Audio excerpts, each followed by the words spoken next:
Hello दोस्तों। आज हम बात करेंगे क्लास एट्थ की ज्योग्राफी के chapter 2 land soil water natural vegetation and wild life resources के पार्ट 2 के बारे में। इससे पहले जो पिछले चैप्टर में हमने पार्ट 1 में जो देखा था वो लैंड रिसोर्सेज के बारे में देखा था। इस वीडियो के दौरान जो हम बात करेंगे वो बात करेंगे हम सॉइल रिसोर्स के बारे में। तो दोस्तों पिछले जो वीडियो में हमने बात की थी वो लैंड रिसोर्सेज के बारे में बात की थी। मेनली उस रिसोर्स लैंड रिसोर्स के दौरान हमने देखा था कि लैंड और लैंड यूज़ और लैंड डिग्रेडेशन और लैंड कंजर्वेशन के बारे में बात की थी। अगर अभी तक आपने वो वीडियो नहीं देखा तो एक बार वो वीडियो देख लीजिए ताकि ये जो वीडियो आपको आसानी से समझ में आ सके।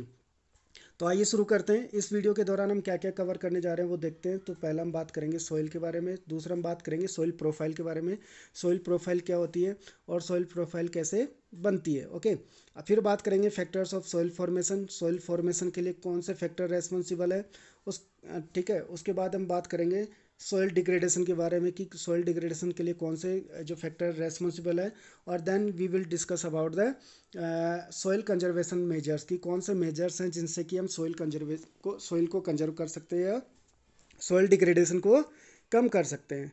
तो आइए शुरू करते हैं। First of all we need to know what is the soil, what is the meaning of the soil. ठीक है, the thin layer of grainy substance covering the surface of the earth is called soil. जो earth की जो सबसे ऊपरी परत होती है, जो अर्थ की जो सबसे ऊपरी परत या बोले जो छोटे छोटे जो लेयर्स से बनी पतली परत होती है, छोटे छोटे जो कण होते हैं, ग्रेनी ग्रेनी जो सब्सटेंस होते हैं, उनसे बनकर जो लेयर बनती है उसको हम बोलते हैं सॉइल, यानी कि upper most layer of the earth जो है उसको हम बोलते हैं soil. It is closely link to the land, सबसे ऊपर यही होती है तो सबसे क्लोजली लैंड से यही लिंक होती है। ठीक है, अब बात करते हैं कि ये जो टाइप ऑफ सॉइल है उसके लिए क्या रेस्पॉन्सिबल है। तो हम बात करते हैं कि जितने जो लैंड फॉर्म्स होते हैं वो उसके लिए रेस्पॉन्सिबल होते हैं। तो land form determine the types of soil, जिस एरिया में जिस टाइप की लैंड फॉर्म होगी वो वहाँ पर उसी टाइप की सॉइल वहाँ पर मिलेगी। इंडिया में अगर हम बात करें तो there are the various types of the soil. यहाँ पर बहुत सारे सॉइल के टाइप आपको देखने को मिलेंगे, चाहे वो सदर्न पार्ट ऑफ इंडिया की बात करें, वेस्टर्न पार्ट ऑफ इंडिया की बात करें, नॉर्दर्न पार्ट ऑफ इंडिया की बात करें, या फिर जो नॉर्दर्न प्लेन्स की बात करें तो वहाँ पर different different kind of the soil आपको देखने को मिलेंगी। ठीक है, तो उसके बारे में जब हम डिटेल में बात करेंगे कि कौन से एरिया में कौन सी सॉइल का फॉर्मेशन है तब बात करेंगे। आज हम बात करेंगे कि ये सॉइल का जो वेरिएशन है वो क्यों देखने को मिलता है, उसके पीछे रीज़न क्या है। ओके, तो soil is made up of organic matters. जो सॉइल बनती है वो किससे बनती है, देखिए ऑर्गेनिक मैटर्स होते हैं, मिनरल्स होते हैं और weathered rocks found of the on the earth.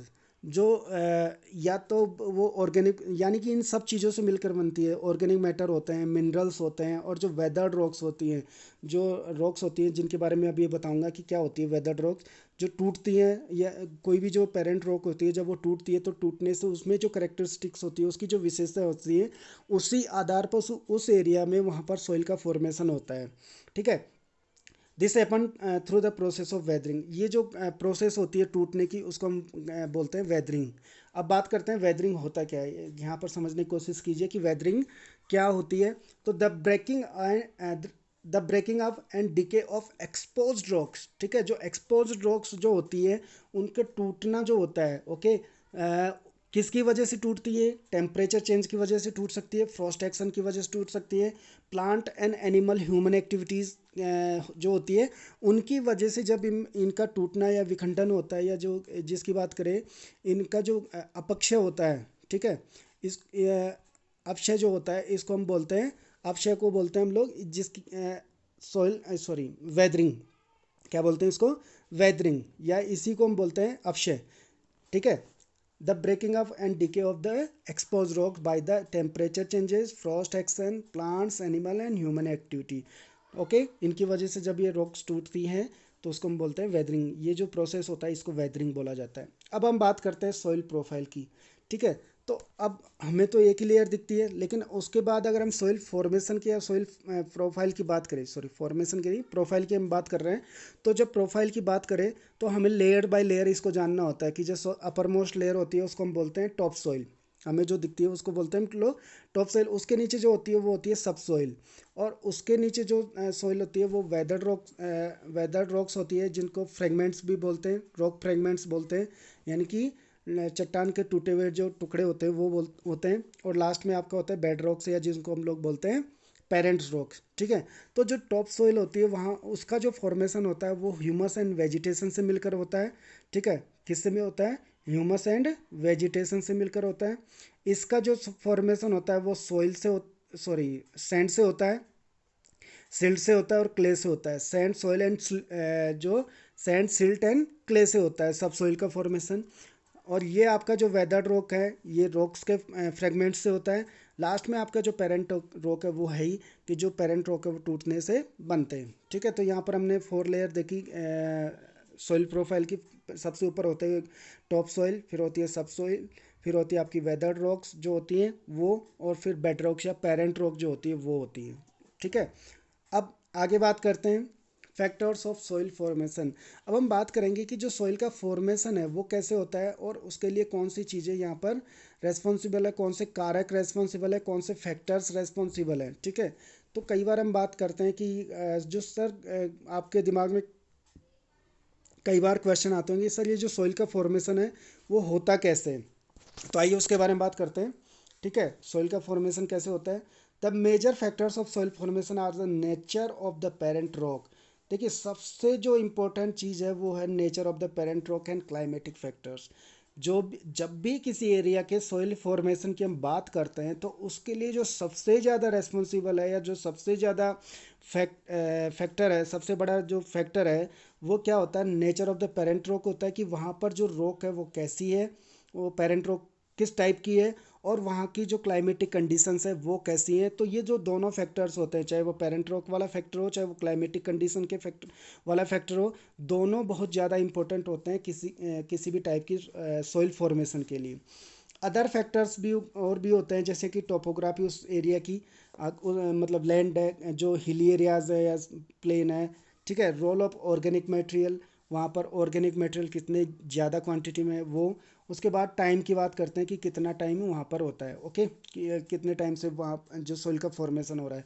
For the composition of soil formation, ठीक है, कितने टाइम से वो सोइल का सोइल मतलब वहाँ पर कंपोजिशन हो रहा है ऑर्गेनिक मटेरियल वगैरह का, जिससे कि सोइल का फॉर्मेशन हो। All these differ from place to place, ये सब वेरी करते हैं, प्लेस टू प्लेस डिफर करते हैं। कोई अलग मतलब जिस एरिया में जैसी रॉक होगी वैसे ही डिफर करेंगे।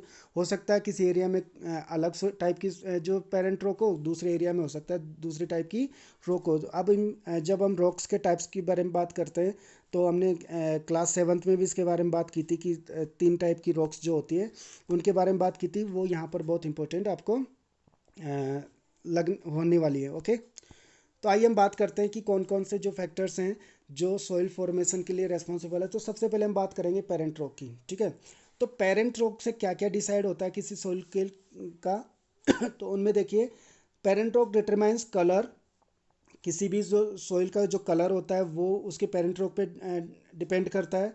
टेक्सचर उसके ऊपर डिपेंड करता है। केमिकल प्रॉपर्टीज़ ऑफ मिनरल्स की उसके ऊपर डिपेंड करते हैं। कंटेंट उसके ऊपर डिपेंड करते हैं। और परमिएबिलिटी भी उसके ऊपर डिपेंड करती है। परमिएबिलिटी मतलब है पारगम्यता जिसको बोलते हैं, या फिर जो करेक्टरिस्टिक ऑफ मैग्नेटिक जो मतलब मैग्नेटिक जो होती हैं वो जो करेक्टरिस्टिक्स होती है सॉइल की वो उस पर पेरेंट रॉक पे डिपेंड करती हैं। ओके, तो पेरेंट रॉक पे क्या क्या डिटरमाइन करता है? Colour, texture, chemical properties, mineral content and permeability. Okay, दूसरी जो फैक्टर हमारे पास है, दूसरा फैक्टर वो क्लाइमेटिक कंडीशंस। ठीक है, किसी भी एरिया की जो जैसी क्लाइमेटिक कंडीशन होंगी सॉइल का फॉर्मेशन भी उसी के बेस पर होगा, उसी आधार पर होगा। क्लाइमेटिक कंडीशंस में कौन सा होता है? टेम्परेचर होता है, रेनफॉल होता है। ठीक है, ये दोनों चीज़ें जो होती है temperature and rainfall influence the rate of weathering and humus formation. ये जो टेम्परेचर और रेनफॉल की वजह से क्या होता है कि जो वेदरिंग जो प्रोसेस है, अभी जो हमने बात की थी कि जो रॉक्स का जो टूटने का जो सिस्टम है वो, और ह्यूमस फॉर्मेशन के लिए कहीं ना कहीं ये जो क्लाइमेटिक कंडीशंस है जिनमें हम टेम्परेचर और रेनफॉल के बारे में हम बात करें तो ये काफ़ी ज़्यादा रेस्पॉन्सिबल होती है। ओके, या उनका बहुत ज़्यादा इन्फ्लुएंस उनके ऊपर होता है कि वो किस रेट से वहाँ पर उनका फॉर्मेशन हो रहा है। Is that clear? आगे हम बात करते हैं टाइम का। टाइम अगर देखें तो टाइम क्या डिटरमाइंस करता है? तो टाइम जो डिटरमाइंस करता है वो thickness of the soil profile. ठीक है, कि वहाँ की जो सोइल है वो जो सोइल है उसकी मोटाई कितनी है, थिकनेस कितनी है, ये डिपेंड करेगा। आपको पता ही होना चाहिए कि जो 1 सेंटीमीटर सोइल के फॉर्मेशन में भी सैकड़ों साल लग जाते हैं, बहुत ज़्यादा टाइम लग जाता है। तो जो थिकनेस है वो डिपेंड करती है कि उस एरिया में उस सोइल का फॉर्मेशन कितने टाइम से हो रहा है। ओके, फिर बात करते हैं flora fauna and micro organism. ठीक है, तो जब भी हम बात करते हैं flora and fauna and micro organism की, तो हमें पता ही है कि ये जो किसकी फॉर्मेशन के लिए रेस्पॉन्सिबल है, ह्यूमस के। तो यहाँ पर ह्यूमस के जो फॉर्मेशन है उसकी रेट को जो डिसाइड करते हैं या उसकी रेट के को इन्फ्लुएंस जो करते हैं वो होते हैं आपके flora fauna and micro organism factors. Okay, फिर हम बात करते हैं रिलीफ फीचर, यानी कि किसी एरिया की जो टोपोग्राफी वो किस टाइप की है, चाहे जैसे कि हम बात करें कि अल्टीट्यूड्स की बात करें या स्लोप्स की बात करें। तो जो अल्टीट्यूड एंड स्लोप, अल्टीट्यूड का मतलब होता है हाइट और स्लोप मतलब आप जानते हो ढलान जो होती है, वो डिटरमाइन एक्यूमुलेशन ऑफ सॉइल। ठीक है, उस एरिया में जो उसकी जो अल्टीट्यूड है, उसकी जो स्लोप है, वो डिसाइड करती है कि वहाँ पर सॉइल की एक्यूमुलेशन कितनी ज़्यादा है या वहाँ पर सॉइल का संचय कितना है या वहाँ सॉइल कितनी, उसकी जो लेयर है वो कितनी मोटी है। तो हम देखते हैं कि हिली एरियाज़ में सॉइल का जो एक्यूमुलेशन है वो कम होता है, अगर हम प्लेन एरियाज़ में देखें तो वहाँ पर सॉइल का जो एक्यूमुलेशन है वो बहुत ज़्यादा होता है। तो these are the types of the yes sorry these are the factors of responsible for the soil formation. ठीक है, ये जो फैक्टर्स थे हमने जिसकी बात की वो कौन से फैक्टर्स हैं जो सोइल फॉर्मेशन के लिए रेस्पॉन्सिबल है। अगर आपसे एग्जाम में पूछ लिया जाए कि explain explain the factors which are responsible for soil formation, की सोइल फॉर्मेशन के लिए जो रेस्पॉन्सिबल फैक्टर्स हैं उनको एक्सप्लेन कीजिए, तो आपको आई थिंक ये सारी चीज़ें समझ में आ गई होंगी कि कैसे एक्सप्लेन आपको करना है। ठीक है, तो आइए आगे बढ़ते हैं।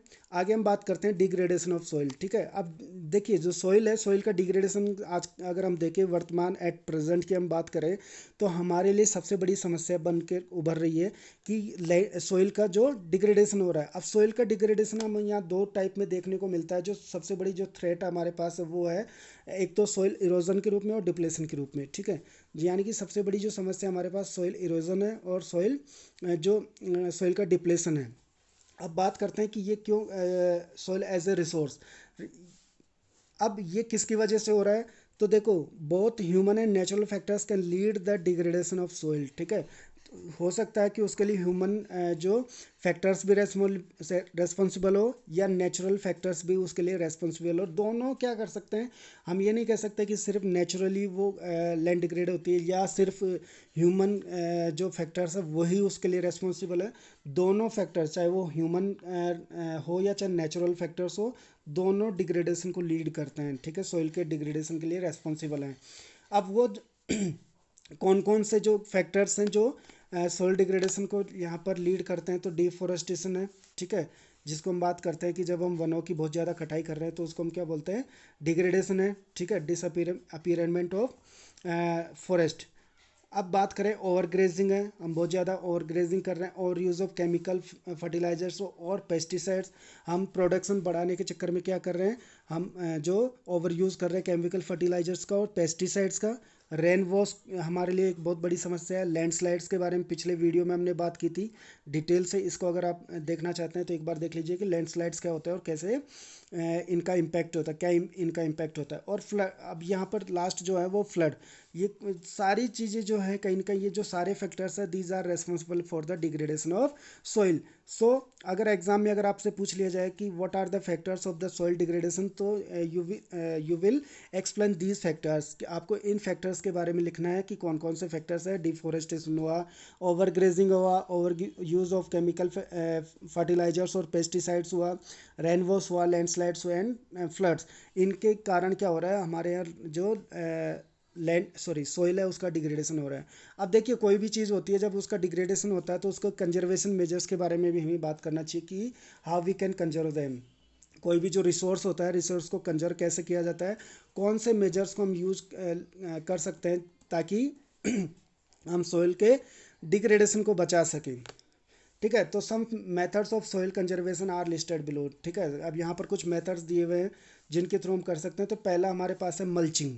अब मल्चिंग क्या होता है, the bare ground between plants is covered with a layer of organic matter like straw, it help to retain the soil moisture. इसमें क्या होता है कि जो पौधे होते हैं उनके बीच में जो उनके बीच में जो अनावृत भूमि जो होती है, उनमें ऑर्गेनिक जो मैटर होते हैं, उनसे क्या कर दिया जाता है, उनको ढक दिया जाता है, ताकि इससे क्या होता है कि जो सॉइल की जो मॉइस्चर है वो रिटेन हो सके। यहाँ पर देखिए इस इमेज में आपको समझ में आएगा, ये जो है ये मल्चिंग का एक एग्जांपल है, जिसमें क्या किया गया है कि इसको कवर्ड कर दिया गया ऑर्गेनिक मैटर से स्ट्रो के रूप में, ताकि इससे जो इसकी जो मॉइस्चर है वो ख़त्म ना हो सके। ठीक है। दूसरा हमारे पास है कॉन्ट्योर बैरियर्स। ठीक है। कॉन्टोर बैरियर के बारे में बात करें तो देखो क्या होता है, इसके अगर हम बात करें तो इसमें होता है स्टोन्स ग्रास या फिर stones grass soil are use to build barriers along contours. ठीक है। कॉन्टोर में क्या होता है, ये जिसको बोलते हैं समोच्च रेखी, अगर हिंदी में अगर आपसे पूछा जाए तो इसको बोलते हैं समोच्च रेखी जो होती है। इनमें क्या किया जाता है कि इनको बनाने के लिए जो स्टोन्स होते हैं grass soil are use to build barriers along the contours. इनमें जो रोधिकाएँ बना दी जाती है, बैरियर बना दिया जाता है। Trenches are made in front of the barriers to collect water. और ये जो जब ये बैरियर बनाए जाते हैं, जैसे आपने देखा होगा कि जो छोटी छोटी जो दीवार सी बना दी जाती है, मेड टाइप की बना दी जाती है, जिनमें स्टोन्स या ग्रास सॉइल वगैरह का यूज करते हैं, और फिर उनके पीछे की साइड जो छोटे छोटे गड्ढे बना दिए जाते हैं, ताकि या बड़े बड़े गड्ढे भी हो सकते हैं ताकि उनमें क्या हो सके, वाटर को कलेक्ट किया जा सके। ओके, ये बैरियर्स जो होते हैं, इसकी समझने के लिए इमेज आप देख सकते हो। जो ये देखिए, ये जो गड्ढे बना दिए जाते हैं कॉन्टोर बैरियर्स, जो है यहाँ पर, ये देखिए ऐसे ये मेड सी बना दी जाती है, और यहाँ पे जो ये गड्ढे बना दिए जाते हैं ताकि उसमें पानी इकट्ठा किया जा सके। ठीक है। फिर हम बात करते हैं रॉक डैम्स। रॉक डैम आपने सुना ही होगा। Rocks are piled up to slow down to flow of water. यहाँ पर क्या किया जाता है कि जो पत्थर होते हैं उनको खड़ा कर दिया जाता है, स्टोन्स को या रॉक्स को खड़ी कर दी जाती है, ताकि वो क्या किया जाए, जो पानी का जो फ्लो है उसको कम किया जा सके, और जो सोइल इरोजन है उसको रोका जा सके। This prevent gullies and further soil loss. ठीक है। ये गलीज होती है, जो नाली बन जाती है ना, नालियाँ जो बन जाती है कि पानी जब बहता है तो नाली के रूप में जो कटा होता है, सो जो गली इरोजन होता है, इरोजन जो होता है उसको रोकने के लिए रॉक डैम्स बनाए जाते हैं, पत्थर खड़े कर दिए जाते हैं, ताकि जो वाटर का जो फ्लो है वो कम हो जाए, और सॉइल वहाँ से बह के ना निकले। ओके, गली इरोजन ना हो सके वहाँ से। फिर हम बात करते हैं टेरिस फार्मिंग की। ठीक है। टेरेस फार्मिंग आपने सुना ही होगा, इसको बोलते हैं जो वेदिका फार्म भी बोलते हैं टेरेस फार्मिंग को। तो ये जो होता है, ये आपने देखा होगा कि जो broad flat steps of terrace are made on the steep slopes. ये आपने हिली एरियाज में अगर आप गए, हिमालयन रीजन में, आपने देखा होगा कि ये जो एरियाज हैं वहाँ पर क्या किया जाता है कि जो स्टीप स्लोप्स होती है वहाँ पर फॉर्म्स बना लिए जाते हैं, जिससे क्या होता है, so that flat surface are available to grow crops.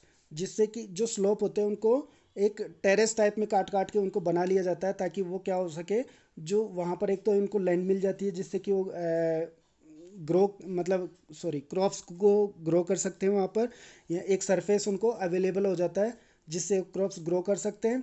और दूसरा होता है they reduce surface run of the soil erosion. और जिससे क्या होता है कि एक अगर स्टीप स्लोप नहीं होगा तो वहाँ पर क्या होगा कि वाटर का जो फ्लो होगा वो कम हो जाएगा, और वहाँ पर सॉइल इरोजन नहीं होगा।